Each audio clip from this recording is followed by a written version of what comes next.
Hello दोस्तों, mission government job के official YouTube channel पे आप सबका स्वागत है। 24 जुलाई 2020 से मैं आपको पहले की तरह डेली जीके की वीडियो प्रोवाइड करूंगी। आप सबको जीके के अंदर मेरी वीडियो से काफ़ी हेल्प मिली है, आप सबकी काफ़ी डिमांड थी, जिसके कारण जीके की वीडियो जो है वो वापस से शुरू हो रही है। जो स्टूडेंट्स पहले से चैनल से जुड़े हुए हैं उनकी रिविज़न हो जाएगी। और ये जो स्पेशल वीडियो रहेगी ये दिल्ली पुलिस कांस्टेबल 2020 जिसके फार्म आगे आने वाले हैं और डीआरडीओ एमटीएस 2020 के लिए रहेगी। तो शुरू करते हैं आज की वीडियो। ये क्वेश्चन ऑलरेडी मैंने आपको पहले करवा रखे हैं, ऑलरेडी वही क्वेश्चन है सारे के सारे जो मैंने आपको करवा रखे हैं। जो बच्चे पहले से कर चुके हैं उनकी रिवीजन हो जाएगी और जो बच्चे फ्रेशर हैं उनको जीके 100% याद होना शुरू हो जाएगी।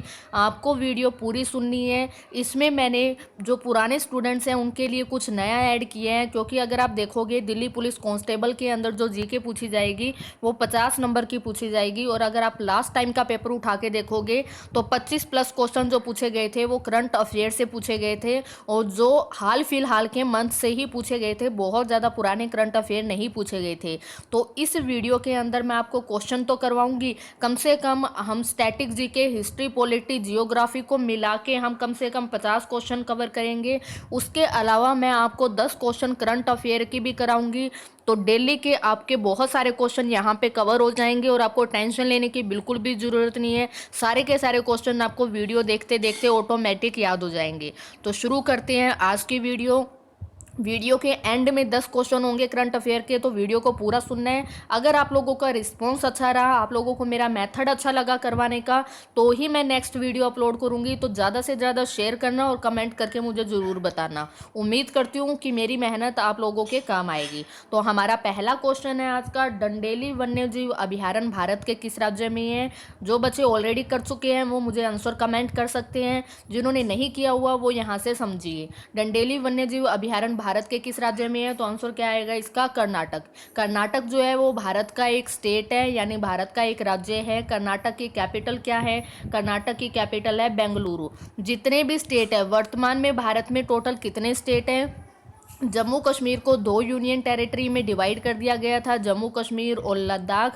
उसके बाद भारत में वर्तमान में टोटल कितने स्टेट है? 28 स्टेट है। वीडियो मैं बना रही हूँ 24 जुलाई 2020 को, तो अभी तक वर्तमान में हमारे स्टेट कितने हैं? 28 है। हर स्टेट की हमें कैपिटल, सीएम और गवर्नर पता होनी चाहिए, ठीक है? करंट अफेयर में बहुत इंपॉर्टेंट है, तो डेली करंट अफेयर करना बहुत ज़रूरी है पेपर को क्रैक करने के लिए।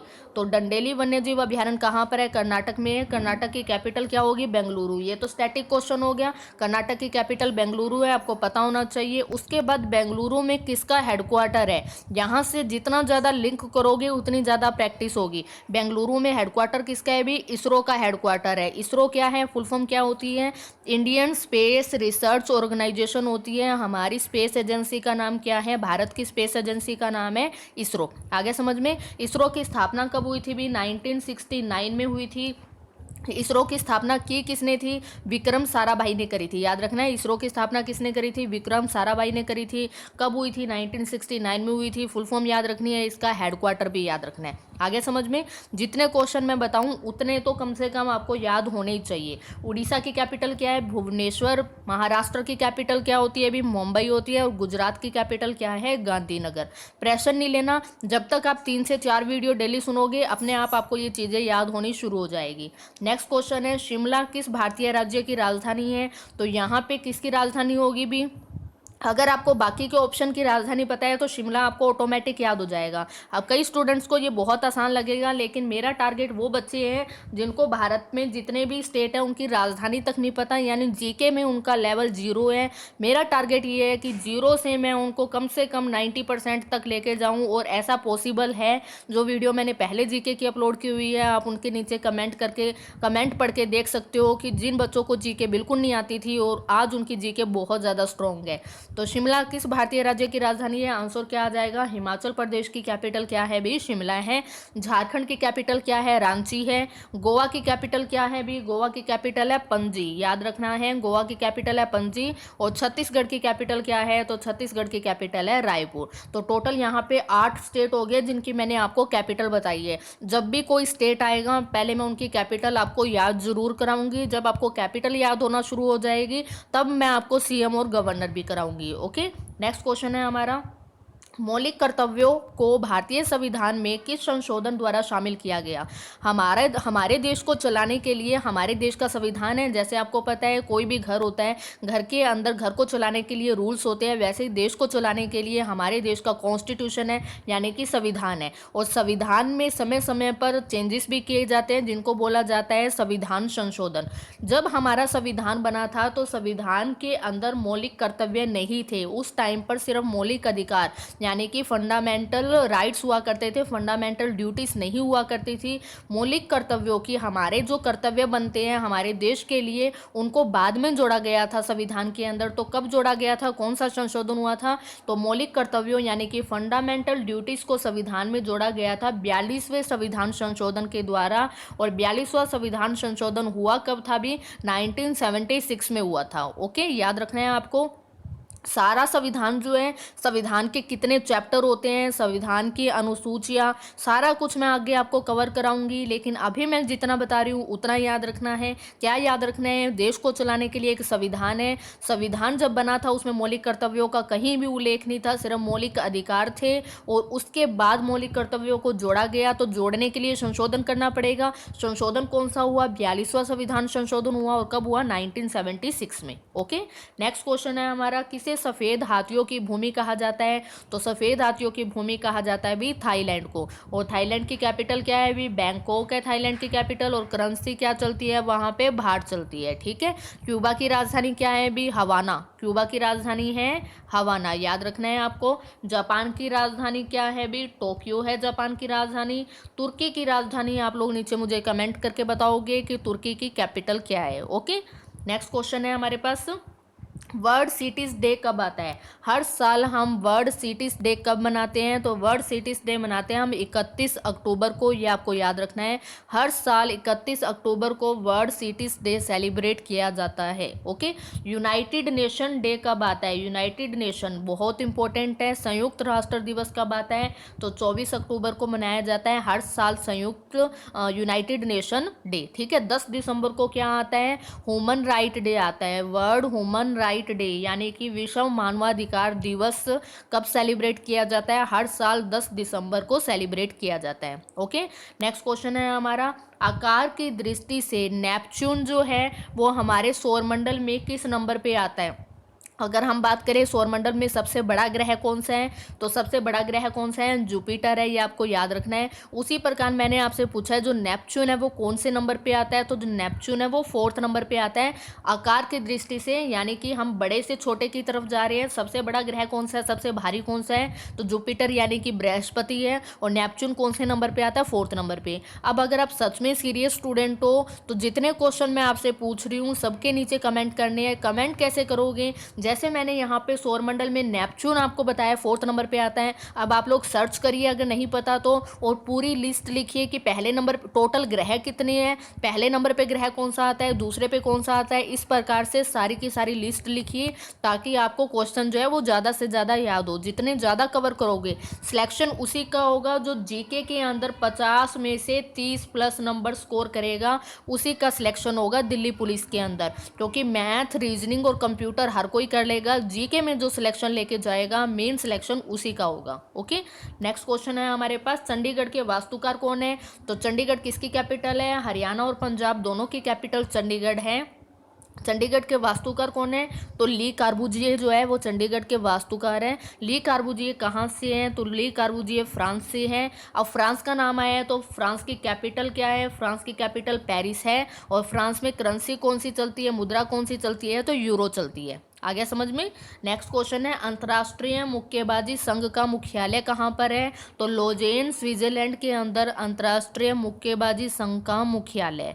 नेक्स्ट क्वेश्चन है हमारे पास, भारत का नेपोलियन किसे कहा जाता है। मोस्ट इंपॉर्टेंट क्वेश्चन है, भारत का नेपोलियन कहा जाता है समुद्रगुप्त को। ओके, भारत का नेपोलियन बोला जाता है समुद्रगुप्त को। जो बहुत ज़्यादा पावरफुल होते हैं उनको नेपोलियन की उपाधि दी जाती है, यानी नेपोलियन बोला जाता है। तो भारत का नेपोलियन समुद्रगुप्त है।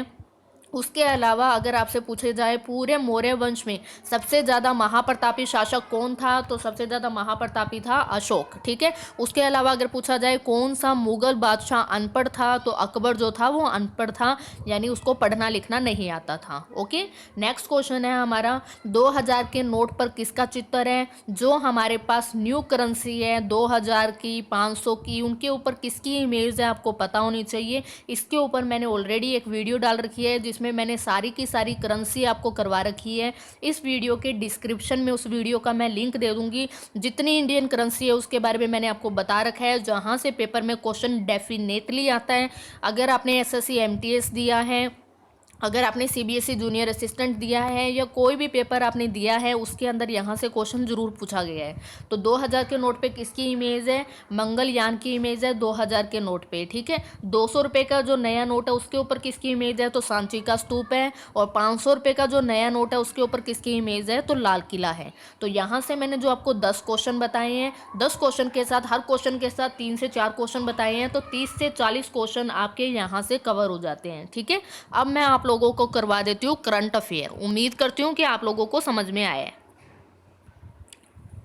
हाँ जी, तो ये हैं हमारे करंट अफेयर। अभी मैं आपको जो करंट अफेयर कराऊंगी 24 जुलाई को जो मैं वीडियो बना रही हूँ, तो अभी ये जुलाई के करंट अफेयर हैं।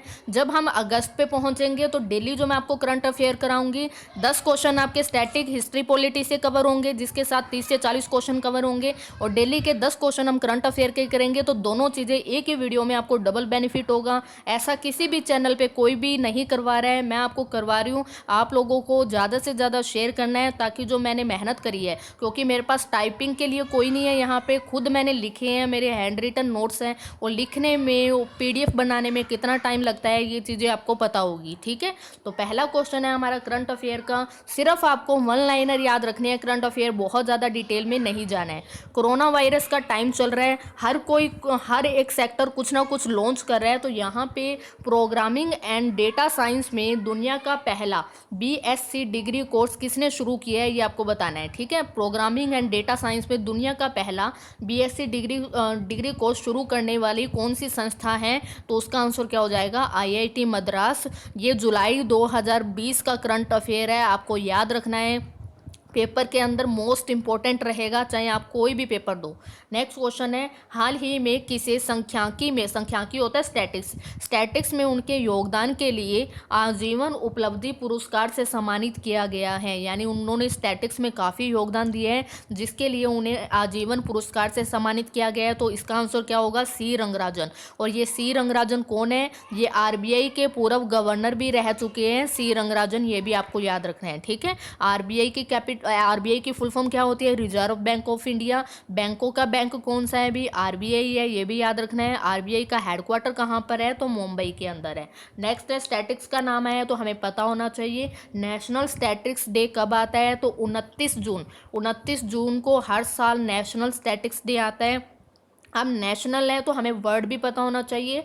वर्ल्ड स्टैटिक्स डे कब आता है? तो 20 अक्टूबर को आता है, लेकिन हर साल नहीं मनाते हैं। इस साल के लिए इंपॉर्टेंट क्यों है? क्योंकि ये 5 साल में एक बार मनाया जाता है, और इस बार ये 2020 में मनाया जाएगा। तो पेपर आपका जो है वो नवंबर के अंदर होना है। दिल्ली पुलिस का या जो भी एग्जाम है आगे ही होंगे। तो ये मोस्ट इंपॉर्टेंट बनता है कि वर्ल्ड स्टैटिक्स डे कब आता है? तो 20 अक्टूबर को आता है। आ गया समझ में? याद रखना है, 5 साल में एक बार मनाया जाता है। नेक्स्ट क्वेश्चन है, हाल ही में किसने नाडा ऐप को लॉन्च किया है? नाडा ऐप को जो लॉन्च किया है वो हमारे वर्तमान में खेल मंत्री कौन है? किरण रिजिजू जो है वो वर्तमान में हमारे खेल मंत्री है। उन्होंने नाडा की ये एप्लीकेशन लॉन्च करी है। जो खिलाड़ी होते हैं उनको क्या खाना चाहिए, क्या नहीं खाना चाहिए, कई बार वो क्या होता है, एनर्जी ड्रिंक ले लेते हैं, जिनसे क्या होता है उनका स्टेमिना बहुत ज़्यादा बढ़ जाता है। और जब टेस्ट किया जाता है तो उनकी बॉडी में कुछ ऐसे जो है तत्व मिलते हैं उनकी बॉडी में, जिसके द्वारा उनको बैन कर दिया जाता है। कई ये जानबूझ के करते हैं, लेकिन कईयों को पता नहीं होता। तो किरण रिजिजू जो है वर्तमान में हमारे खेल मंत्री है। उन्होंने नाडा ऐप को लॉन्च किया है ताकि जितने भी खिलाड़ी है, स्पोर्ट्स खिलाड़ी है, उनको पता चले कि उनको क्या खाना है और क्या नहीं खाना है। ओके। नेक्स्ट क्वेश्चन है, हाल ही में पीएम गरीब कल्याण अन्न योजना को किस महीने तक बढ़ा दिया गया है? अगर आपने नरेंद्र मोदी जी ने जब देश को संबोधित किया था, अगर आपने वो पूरा का पूरा लेक्चर सुना है, तो उसमें उन्होंने अनाउंस किया था कि जो भी गरीब लोग हैं, जो भी बीपीएल रेखा में आते हैं, उनको नवंबर 2020 तक जो है वो राशन जो है वो फ्री दिया जाएगा। ओके, इंपॉर्टेंट क्वेश्चन है, याद रखना है। नेक्स्ट क्वेश्चन है, हाल ही में IRDAI द्वारा नामित कोविड-19 स्वास्थ्य पॉलिसी का नाम क्या रखा गया है? तो कोविड-19 स्वास्थ्य पॉलिसी का नाम रखा गया है कोरोना कवच। ओके, नेक्स्ट क्वेश्चन है, हाल ही में पूर्व फुटबॉलर मारियो गोमेज ने संन्यास की घोषणा की है, वो कौन से देश से हैं?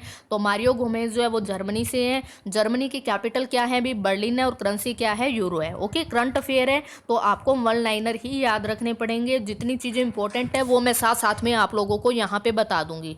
ओके, नेक्स्ट क्वेश्चन है, किस राज्य ने दुनिया का सबसे बड़ा प्लाज्मा थेरेपी टेस्टिंग प्रोग्राम, नाम क्या है उसका? प्लेटिना। क्या क्या रखना है? प्लेटिना नामक जो प्लाज्मा थेरेपी टेस्टिंग प्रोग्राम है वो कौन से स्टेट ने शुरू किया है? तो महाराष्ट्र ने शुरू किया है। और महाराष्ट्र की कैपिटल क्या है? अभी मुंबई है, ये अभी मैंने पीछे आपको बताया था। ओके, याद रखना है आपको। स्टैटिक्स डे कब आता है? याद होना चाहिए। स्टैटिक्स डे कब आता है? अभी नेशनल स्टैटिक्स डे आता है 29 जून को। आज मैंने क्या कवर किए हैं? 3 डे कवर किए हैं। नेशनल स्टैटिक्स डे मनाया जाता है 29 जून को। उसके बाद वर्ल्ड स्टैटिक्स डे 5 साल में एक बार मनाया जाता है। कब मनाया जाता है? 20 अक्टूबर को। यूनाइटेड नेशन डे कब आता है? अभी 24 अक्टूबर को मनाया जाता है। वर्ल्ड सिटीज डे कब आता है? 31 अक्टूबर को आता है, ये भी मैंने आपको करवाया है। तो जितने डे मैं करा रही हूँ एक दिन में, वो सारे आपको एक ही दिन में याद होने चाहिए। नेक्स्ट क्वेश्चन है, हाल ही में किस राज्य में भारत का पहला कवक पार्क तैयार किया गया है? लाइकेन का यूज़ किया जाता है, बहुत प्रकार की जो मेडिसिन होती है उनको बनाने में भी इसका यूज़ किया जाता है। तो पूरे किस राज्य में भारत का पहला कवक पार्क है ये? तो आंसर क्या हो जाएगा? उत्तराखंड। और उत्तराखंड की कैपिटल क्या है? देहरादून। ओके, तो 10 क्वेश्चन मैंने करंट अफेयर के कराए हैं आपको। उसके बाद जो 10 क्वेश्चन मैंने पहले कराए थे, हर क्वेश्चन के साथ 3 या 4 क्वेश्चन बताए हैं, तो कम से कम आपके यहाँ पे 50 क्वेश्चन कवर होते हैं। मेथड कैसा लगा कमेंट करके ज़रूर बताना। पढ़ना तो पड़ेगा, आज नहीं पढ़ोगे तो कल पढ़ना पड़ेगा। बेरोजगारी कितनी है ये आपको पता है, मेहनत करोगे तो जॉब मिलेगी, नहीं करोगे तो नहीं मिलेगी। सिंपल सा है, मोटिवेशन आपके अंदर होना चाहिए, किसी के बोलने से कुछ नहीं होता कि आप लोग पढ़ो पढ़ो पढ़ो। तो आप लोगों को इतना याद रखना है कि 10 क्वेश्चन आपको कैसे भी करके करंट अफेयर के डेली याद करने ही करने हैं। और जो पहले 10 क्वेश्चन मैंने आपको कराए थे उनकी टेंशन लेने की ज़रूरत नहीं है, वो ऑटोमेटिक आपको वीडियो देखते देखते याद हो जाएगी। तो ये वीडियो थी हमारी, आपका रिस्पॉन्स अच्छा रहा तो मैं नेक्स्ट वीडियो अपलोड करूँगी। कमेंट करके मुझे ज़रूर बताना। Thank you.